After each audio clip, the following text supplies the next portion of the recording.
আমি আপনাদের কাছে এটুকু বলতে চাই, আপনাদের ভোটের মাধ্যমে আগামী 12 তারিখে যদি আমি নির্বাচিত হই, তাহলে আগামীর কেশবপুর হবে শান্তির কেশবপুর, উন্নয়নের কেশবপুর, স্বস্তির কেশবপুর।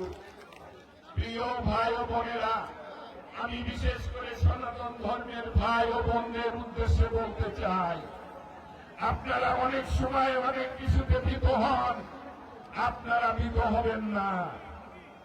আমরা সবাই এই দেশের সন্তান, এই দেশে জন্মগ্রহণ করেছি, এই দেশের মাটি ও মানুষের সাথে আমাদের সকলের আত্মার সম্পর্ক। আর সেই আমাদের সকলের সম অধিকার এই দেশের প্রতি, সে যে ধর্ম বর্ণ গোত্রের হোক না কেন। আমি আপনাদের আশ্বস্ত করতে চাই, আপনারা আমাকে নির্বাচিত করলে আমি এই কেশবপুরকে শান্তির কেশবপুর প্রতিষ্ঠিত করব, আপনাদের নিরাপত্তা বিধান করব। পাশাপাশি আমি এই দলিত সম্প্রদায় ভাই, মতুয়া সম্প্রদায়ের ভাইদের সাথে নিয়ে আমি শান্তির কেশবপুর গঠন করব ইনশাআল্লাহ। আমি সন্ত্রাস মুক্ত কেশবপুর করতে চাই, আমি চাঁদা মুক্ত কেশবপুর করতে চাই, এর দখল মুক্ত কেশবপুর করতে চাই। সালিস বিচারের নামে মানুষের হয়রানি করতে আমি দিব না। আমি উন্নয়নের কেশবপুর করতে চাই। আমি আপনাদের উদ্দেশ্যে বলতে চাই, আমাদের জলাবদ্ধতা কেশবপুর একটা মরণ বেদি হয়ে দাঁড়িয়েছে।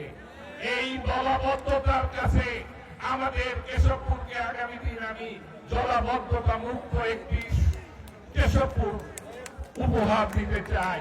এই জলাবদ্ধতা সহ মাদক মুক্ত কেশবপুর উপহার দিতে চাই। প্রিয় ভাই ও বোনেরা, সেই কারণে আমি আপনাদের কাছে উদাত্ত আহ্বান জানাতে চাই, আপনারা আগামী 12 তারিখের এই নির্বাচনে আপনারা আমাকে ভোট দিবেন এবং জয়যুক্ত করবেন। আমি বলতে চাই, বিএনপি মানে অসাম্প্রদায়িক চেতনায় বিশ্বাসী, বিএনপি মানে উন্নয়নের রাজনীতি করে, বিএনপি কথা দেয় না, কাজে বিশ্বাসী। আমরা একটি নিরাপদ কেশবপুর, কর্মসংস্থান মুক্ত কেশবপুর, ন্যায় মানবিক ভিত্তিমূলক কেশবপুর বলতে চাই। আপনাদের সমর্থন ও দোয়া চাই, আশীর্বাদ চাই।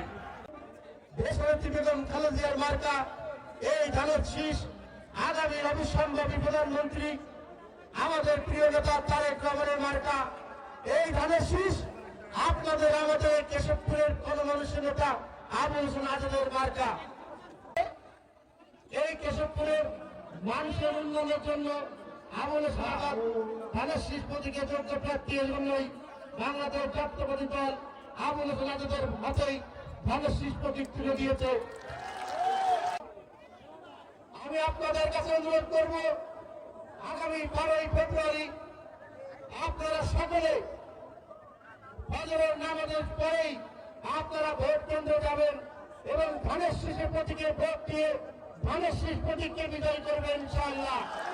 বর্তমান যাকে মনোনয়ন দিয়েছে আবুল হোসেন আজাদ, এই মাটির সন্তান, এই মাটিতে দীর্ঘদিনের ইট কাঠ পাথরের সাথে যার আর্থিক সম্পর্ক, মনে হয় দল এবার সঠিক সিদ্ধান্ত নিয়েছে।